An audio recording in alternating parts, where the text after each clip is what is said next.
Hello everyone, good afternoon, welcome back to Real Reds Talk, your favourite football fan channel made in Manchester, and we have another episode of the continuous drama that is Manchester United. Antony has decided to take a leave of absence. We're going to discuss the quotes coming out from that. A lot of stuff being reported in the media. Jadon Sancho supposedly having talks with Erik ten Hag on Monday. Showdown talks they've been described as, and then we want to discuss certain players coming back into the squad, a couple of injuries that we've got, and maybe something interactive towards the end. So as always, make sure you leave a like on the video, subscribe to the channel, and let's dive into it together. Get your questions in, get your comments in, your feelings, thoughts, whatever that is. And I'm certainly going to ask Shreyas for his as well. So welcome to the show, brother. How are you doing? Yeah, I'm doing perfectly well. Lots of stuff coming out in the past few hours, and yeah, it's a bit of an unclear situation to me, and a lot of unclear air around the club right now. Yeah, not great, is it? Should we just dive straight into the Yeah, quotes, yeah, Shreyas, yeah, because they're a yeah. bit. Yeah, I don't know what to make of them, to be honest. But yeah, this is the statement on Antony, Manchester United statement on Antony. So Manchester United acknowledges the allegations made against Antony. Players who have not participated in international matches are due back in training on Monday. However, it has been agreed with Antony that he will delay his return until further notice in order to address these allegations. As a club, we condemn acts of violence and abuse. We recognise the importance of safeguarding all those involved in the situation and acknowledge the impact these allegations have on survivors of abuse. Antony's statement is, I have agreed with Manchester United to take a period of absence while I address the allegations made against me. This was a mutual decision to avoid distraction to my teammates and unnecessary controversy for the club. I want to reiterate my innocence of all the things I've been accused of, and I will fully cooperate with the police to help them reach the truth. I look forward to returning to play as soon as possible. Massive decision made, Shreyas. Doesn't mean he's guilty by any stretch of the imagination, which a lot of people will be putting out there on social media. But in my personal opinion, I think this is the right call. From stuff I've read as well, with potentially United doctors being involved and things like that, this could get messy, couldn't it, if it develops the way people think it does? Yeah, if it actually starts revolving and it starts to get more traction, which I think eventually it will, and the United doctors being involved, I think it will actually pull a lot of people in. Maybe some of them won't really be directly involved with it, but it will actually circle around a lot more people than we actually think. And Mm. indirectly it puts a lot of pressure on the club. I think right now that he has been suspended, I think it's the correct call, because at least the 11 players that we'll be fielding on the pitch won't have to deal with it. At least on the footballing aspect of it, Ten Hag can just work with the players, get this team on correct momentum, start pulling some wins together, and perhaps having with having Antony in that lineup, that attention and focus might have shifted towards him and could have brought about a completely different situation, which we don't need at the club right now. We're already in, loads of stuff when it comes to controversies, and this is the last thing we need at the moment, especially on the football pitch.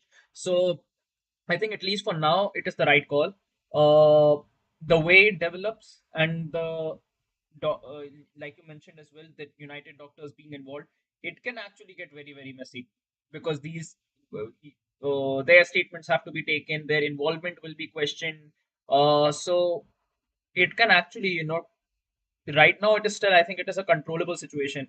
The Yeah. moment the evidence is strong enough to make a judgment, that's when it becomes uncontrollable, and then whichever direction actually it goes to, the club will have to bear the brunt of it if Antony is actually not innocent. Yeah. Well, you mentioned the manager there. Let's talk about the manager, actually, because obviously Antony's made this call. The club have made this call. I'm sure. Look, he would have been backing it if he feels it's the right decision. He would have given his blessing to it. But this obviously dramatically changes his plans for the next kind of. I don't know how long it's going to take. Let's just say a couple of months, because these things do drag out for Yeah, quite a long time. definitely. Yes, yes. So obviously that's affecting your long-term plan for the season. I mean, look at the games that we've got when we get back. We've spoken about in Bayern Munich, Brighton, etc. Games coming thick and fast, really tough competitions. And one thing I will mention, I know you're a huge fan of Plester Shreyas, and we'll talk about Plester very, very shortly. Yeah. He hasn't played in these, in huge games before, so there is an element of risk there. We notice when Antony's out of the team, there is a huge gap left there from him, because regardless of whatever people think about him on the ball, off the ball, he provides obviously a certain significance. So, how do you think the manager will cope with this? Do you think he's got the right players at his disposal to deal with it? I think Ten Hag still has the players. if he has to, actually take Antony out of that team and actually, just deploy someone there who can do a job just as well.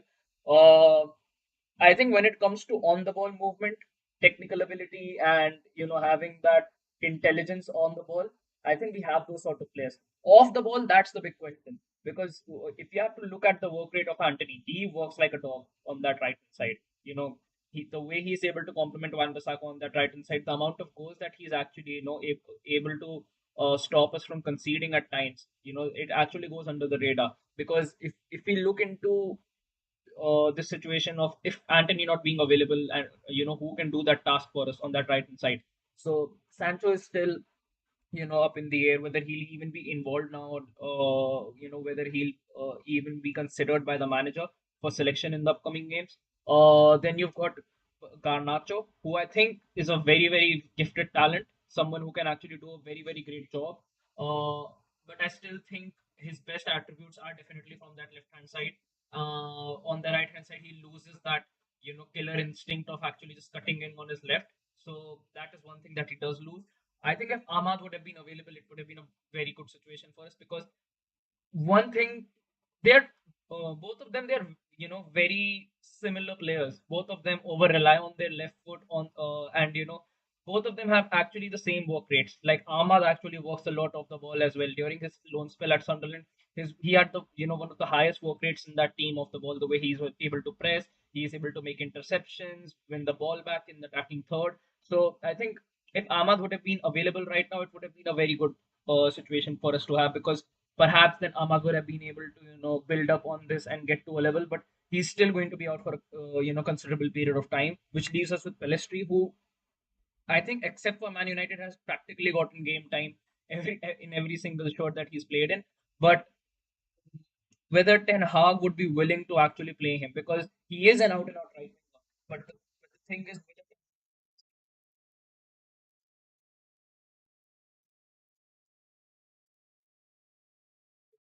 if you deploy him, perhaps Hoyland will actually have more service because he's one of those wingers who just wants to cross the ball again and again and again and again.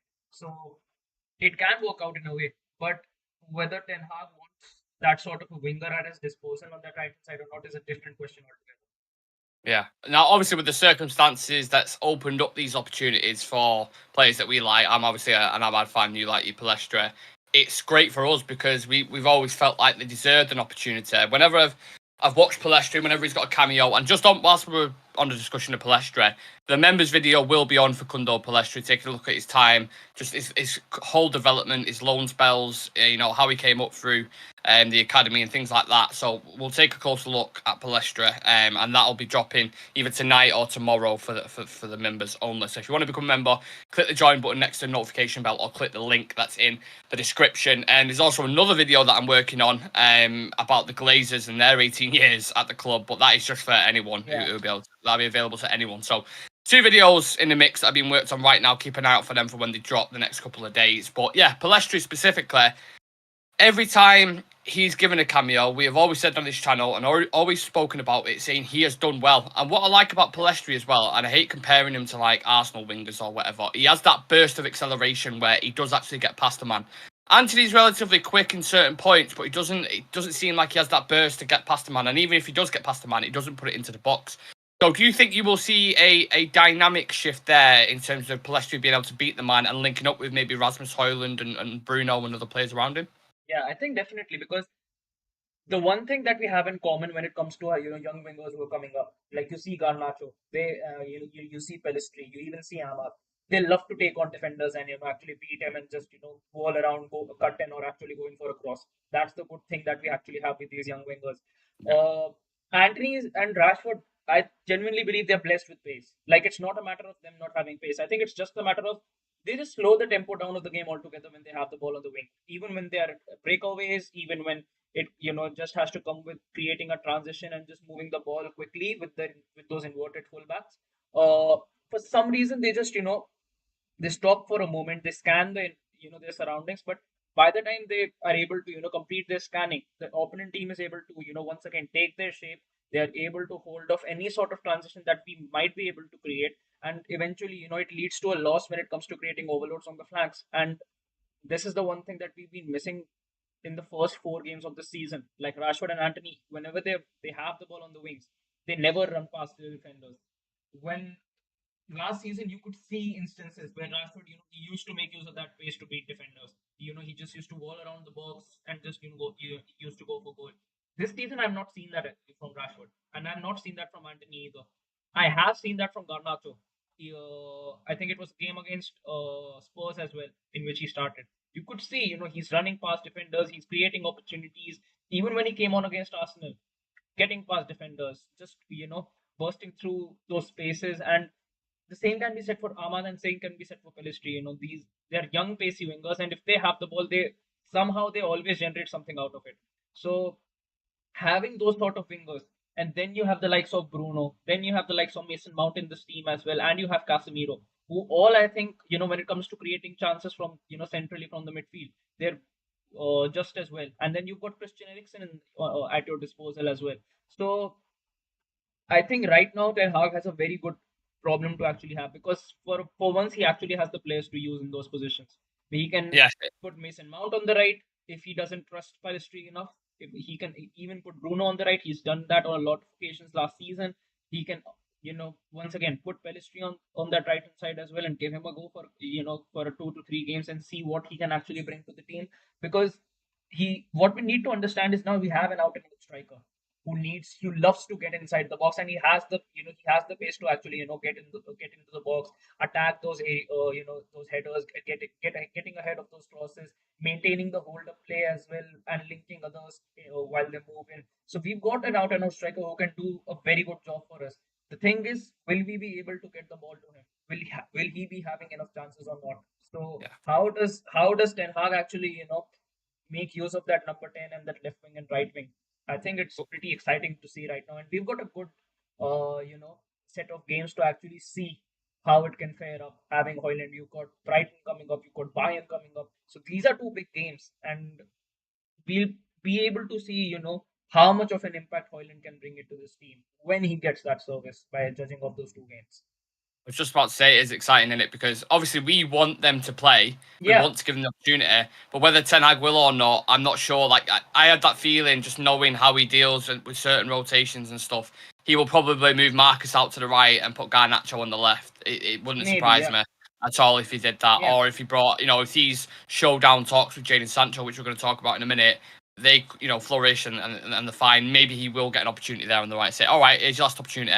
Go smash it and take that spot. Maybe he'll do that. I don't know. But we'll see. We've got Sancho in a minute. I just want to read out some comments from the people. Brian Casey's in the chat. Not seen Brian for a bit. Hope you're all good. Saying, afternoon, lads. Yes, correct decision takes the focus away from United. We can concentrate on the football. Kangan says, okay, very much in Shreyas FC. He looks so good. Lucky Singh says, Pelistri and Garnacho will replace him. Chivy saying takes away the media circus for a while. The right call. I agree with that.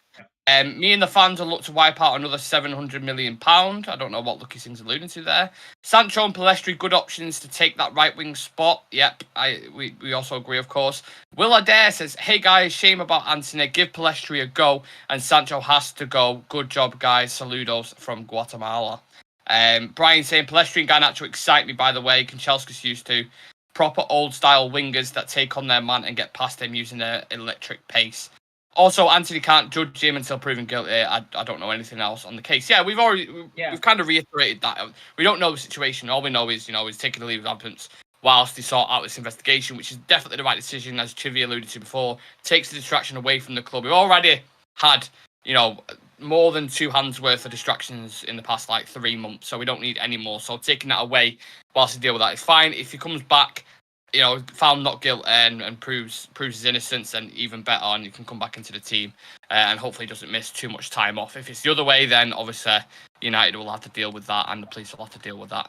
But regardless, I hope the truth prevails. Anyway, Jadon Sancho, Shreyas, mentioned before, set showdown talks with Erik Ten Hag on Monday amid serious uncertainty over the England forward's future at Manchester United. That's coming out from the Telegraph, James Ducker. This is another one that's hanging in the balance as well. I feel like we've spoken about Antony and Sancho a lot over the past couple of days. But of course, there is. I appreciate, you look at the thumbnails, the past 3 or 4 been about Antony. That's just the news we're dealing with in a minute. It is what it is. We're getting constant developments. But do you genuinely believe in your heart of hearts that he might give Sancho an opportunity? now? No, no. I don't think so that he'll be, even if the talks that he'll have with Jadon Sancho, they go in a positive direction. I still don't see him starting for us in the next 3 to 4 games at least, because I still remember having Cristiano Ronaldo at the club and him not being able to form that chemistry with Ten Hag, and eventually they had a falling out, and just uh, you know Ronaldo eventually came out with an interview, but before he came out with an interview as well, the things that he did, Ten Hag dropped him for games. He wasn't training well. Ten Hag dropped him. He went out during the Tottenham Hotspur game when we were winning 2-0. Ten Hag dropped him. Jadon Sancho has done something that I would say elevates those sort of things, walking out of a game, or because he's just come out in the in social media and called out the manager. So Yeah. I think even if it goes in a positive direction, he won't be playing. And one thing about Ten Hag is he doesn't care what sort of a problem he has in the team, whether he doesn't have enough players. If he is not happy with the attitude of a certain player, he doesn't hesitate in benching them. So like I remember I think it was under Oli that Pogba's agent came out with certain stuff during the international break. Then we had a game against Leipzig where he benched him initially, but then he came on into the game. Yeah. But I don't see that happening with Jadon Sancho. I think it will Mm. be a very hard track for Jadon Sancho if he wants to make his career at Manchester United now, because more than the manager, I think his first step would be to actually gain the confidence of the dressing room first, because right now that even the dressing room isn't in Jadon Sancho's favor. It was being reported that a lot of them are fed up with the kind of tantrums that he throws at times during training, and what he's done now, a lot of players are against it. So it will be a very uphill battle for Jadon Sancho now. First Mm. the dressing room, and then with the manager as well, because this manager he hasn't hesitated in just selling players altogether when they came out with this sort of stuff during his time at Ajax. Well, there's that balance between discipline and having actually needing a winger to play there. Now Antony's gone, so I think he will always stick by his discipline and He his would, he would. principles. So you might be right in that case where it may take a couple of games to integrate him back in, and maybe he'll move Rashford out on the right, maybe he'll give Palestri a chance. No one really knows at the minute. But on that specific situation, there was reports coming out from the Mirror, I think it was. I think Mullock, I can't remember the guy's name, but he seems to have really good ties with Eric Ten Hag. I don't know what it is, but a lot of stuff he reports on Eric Ten Hag seems to come out true. And there's reports that Ten Hag was shocked with how much this situation got blown out of proportion. Is that on Jadon or the manager? Because that's the narrative that's shaping at the minute, saying Ten Hag shouldn't have said this, Sancho shouldn't have said that, and blah, blah, blah. But do you think he needed to do that to get the best out of Sancho? I think Like he the last needed to, chance to him? because we've seen a lot of players, not just under Ten Hag, but other managers as well. It is a way for managers to get the best out of their players. And right now, with the position that Ten Hag was in, and I think how extensively I think he himself actually invested a lot in Sancho as well. Last season, he went on a break, got a separately different training program, came back, was once again deployed in right wing, left wing, number 10, this season as false nine. So if you look at it from a third party perspective and just see, the timeline, you can see that this manager has actually tried to get the best out of Jadon Sancho and tried to actually integrate it into this team in whatever way he possibly can fit him in. But it hasn't worked out. Then Jadon Sancho has not been able to perform on a consistent basis for us in that shirt. And to this day, like we mentioned on yesterday's show as well, we still cannot imagine three best performances of Jadon Sancho in a Manchester United shirt. We still haven't seen three best performances from him. We've seen that from Antony. We haven't seen that from Sancho. So I think definitely for it is a way for managers to get best out of their players. Pep does it all the time. Jurgen Klopp does it all the time. Jose Mourinho is the master of actually doing this sort of stuff as well. So I've seen players younger than Jadon Sancho actually taking it in a positive way and then coming back. Even in this preseason, uh, there was this player called Forsen. He was subbed off in the first 17 to 20 minutes, and next game he started once again. So it is a way for managers to actually develop them, build their discipline and attitude, and try and get the best out of them, and let them play to their capacity on the pitch. But Yeah. I still don't see that going in the direction for Jadon Sancho, because I don't think I think what he did was really unnecessary. Especially if he if you look at the situation now and imagine Jadon Sancho hadn't come out of this, with this stuff like a couple of weeks ago, and you're just seeing that Antony's injured, and we still got Sancho available. So you would say, Sancho is going to be starting for us on the right hand side. Now I don't think that Sancho is going to be anywhere near the bench even in the next 2 to 3 games. Wow. Big comments, big comments. Well, what's everybody else thinking in the chat? Will Eric Ten Hag start Jadon Sancho now with this Antony news, or do you think he'll go for Palestri, or do you think he'll move Marcus out onto the right-hand side? Let us know in the comments. Your opinions are important. Let me know, and I'll read a couple of them out right now. Brian's saying, "I'm all good, Nick." I can't read that. I need to turn the brightness up. There we go. I'm all good, Nick. Was just flat out with work all last week. So didn't have much time to catch any live shows, and then I was away at the weekend watching this. Brian's been busy, Brian. That's absolutely fine, mate. That's what it is. No one's forced to watch content. It's just nice to see you back in the chat. That's all. Lucky Singh says, finally good news. Kobe Mainu and Mason Mount are back. Keep that in mind. That's what we're going to discuss next. Lucky. Charlie Malman says, I hear Anthony's leaving the club also. Not sure what that is about, this club. I love it so much, but it hurts seeing what a mess we are all the time. Yeah, it's not great at United at the minute, to be honest with you. We are having our name dragged through the mud and our reputation at the same time. Brian says, Charlie Malman, he's not leaving the club. He's just taking some time away until the allegations are dealt with. Nobody is bigger than the club, says Lucky Singh. I think it's some very interesting comments and very smart comments in the chat, which is always nice to see. Positive news, Shreyas. We started with the 2 bad pieces of news, depending on your outlook. Positive news. Mason Mount, Kobe Mainu, and Amrabat could all be available for the game against Brighton and Bayern Munich. Mason Mount, maybe not the Brighton game. Is an off chance he could, but Bayern Munich seems like that's the date that he's going to return. He's had positive scans, etc. How exciting is that, first and foremost? I'm actually delighted seeing that, because I think as much as people love to go all out on Mason Mount, that he hasn't really worked out, it's not a signing who would make it at Manchester United. I was actually impressed by him in the first 3 games. Like, he came. I think he was one of the better midfielders in certain games for us in comparison to even Bruno. And personally, I think as the season progresses, I think he'll be a big part of this team, if an integral part of this team. If he comes back, people need to understand he can actually help Rasmus Højlund a lot. Like, he can genuinely help him out a lot, because you can play Mason Mount on the right hand side. He's actually played consistently on the right wing for Chelsea for quite some time on the Tuchel. If he plays on that right hand side, then you don't have to worry about crosses being pinged into the box for Rasmus Højlund, because with Mount on the wing or Bruno on the wing, you know what sort of dynamic you will be having outside on the wings.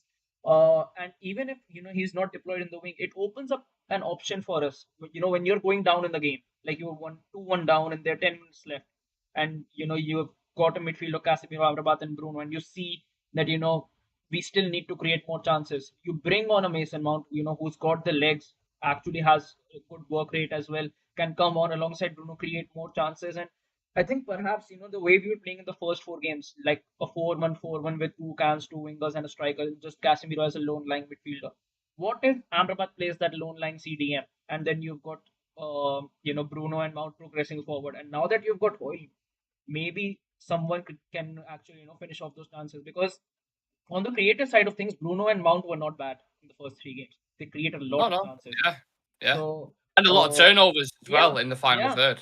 And from pressing. To be honest with you, I think Bruno and Mount actually complement each other a lot when they're progressing forward. They're able to form a good connection when they're moving forward. Having Kobe Mainu back, once again, he's going to be another player who will be I think he'll be the find of the season, like what Garnacho was last season. I think this season is going to be Kobe Mainu. And, the kind of defensive sturdiness that he would bring into this team, like you mentioned, this season, a lot of games I will evaluate on the basis of a Champions League, because we are in that competition. We are, in the group with a very big team, with a very tough team.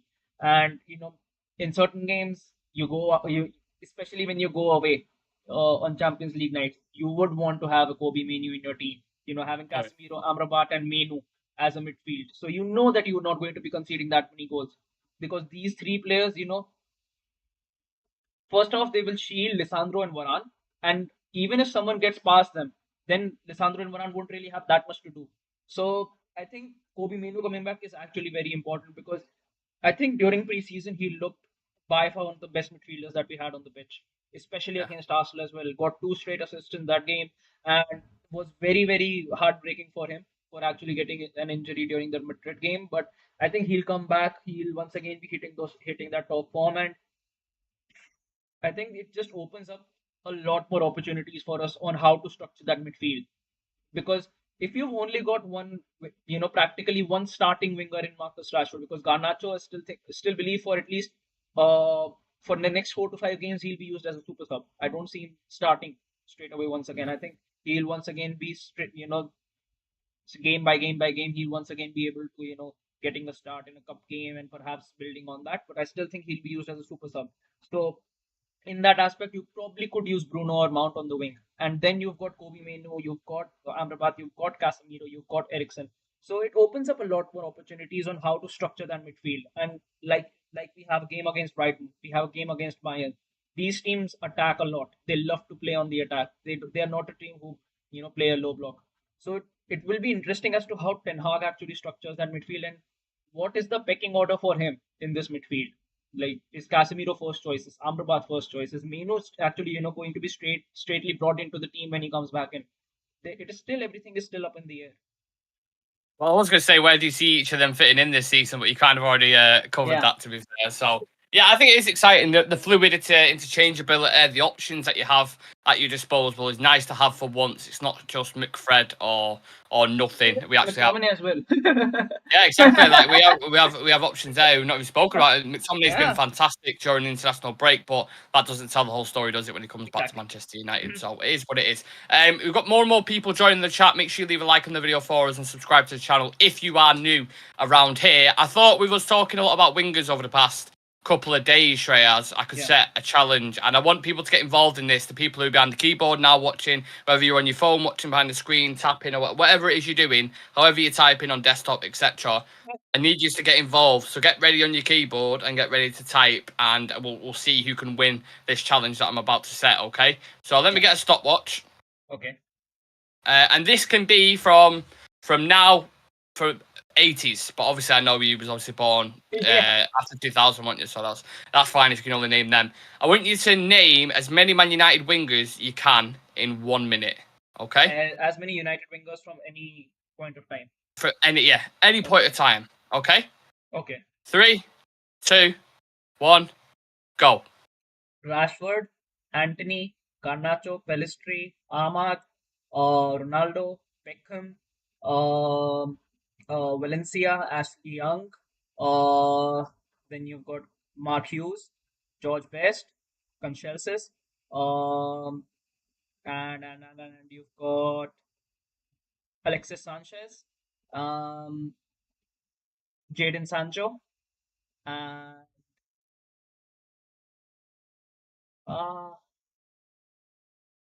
Watching it so far. 35 seconds on the clock. Okay, one think, second. Think about other, like Ronaldo, who played on the wing at that time. His shadow. He had a shadow. Dimitar Berbatov. No. Striker. Nani. Nani is there. And 5, 4, Valencia. 3, 2, Antonio Valencia. 1. Already said Valencia. That's done. But you did fucking very, very well there. Let's see what people put in the chat, if people have got involved in the chat or they've just watched it and decided not to go for it. Let me have a look. So you said Rashford, Antony, Garnacho, Pellistri, Ahmad, Ronaldo, Beckham, Valencia. Valencia was... There's 2 Valencias there. Just get rid of that. Hughes was a striker. He wasn't a winger, so I'll take that off. Best, Conchelskis, Ronaldo, Jadon Sancho, Alexis Sanchez, and Nani. That's quite impressive, to be fair. Ashley Young. Ashley Young. Did I not put Young in there? Oh, I put Dong. Put Dong. Yeah, I was thinking who the fuck that one was. So 1, 2, 3, 4, 5, 6, 7, 8, 9, 10, 11, 12, 13, 14. 14's pretty good. Yeah. I'll take that. Someone put Di Maria in the chat. Yeah, we tried forgetting about Di Maria. Don't we, I don't want to remember Di Maria. No. Let's have a look at a few more comments. Given Ten Hag's history with dealing with players, I can't see a way back for Sancho. Big calls from Brian. Lucky Singh says, very important, get ball back, Kobe Mainoo's strength. Brian Case says, hopefully injury hasn't affected Mainoo's confidence when he comes back. That's one thing I'm slightly worried with youngsters. it can affect him, can't it? Big injuries. Shah Sam says player and coach calling out each other in public never ends well for the player and the coach. Good example is Jose Mourinho and Dele Alli. Do you remember that? Yeah. On the all or nothing, basically calling him shit. Think about the class of 94. We want to win football matches. That's our job.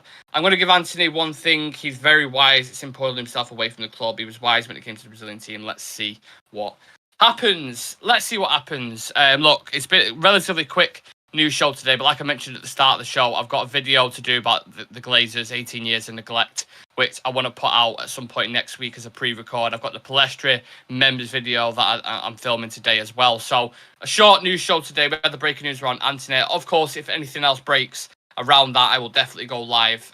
So keep an eye out for that. Turn on notification bell. And hopefully, if we are going live, it's not something fucking negative again, and we can speak about something positive. Yeah, at least something. All we're getting at the minute is just shit upon shit upon shit upon shit. It's been terrible. And that's one of the reasons I was thinking yesterday, what video can I do that isn't a members video that people will want to watch and maybe take something from, and that's why I'm doing 18 years of the Glazers and everything they've done in charge and highlight issues and why we are where we are in a minute. So I think that one's going to be interesting. So like I said, keep an eye out for that. Leave a like on the video for us. Subscribe to the channel. Check us out on social media, Instagram, Twitter, TikTok, Facebook, everywhere.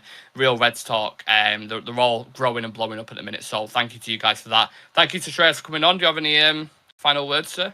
Yeah, thanks for having me. And if you haven't subscribed to the channel yet and are new here, make sure to smash that subscribe button. Yes, sir. Yes, sir.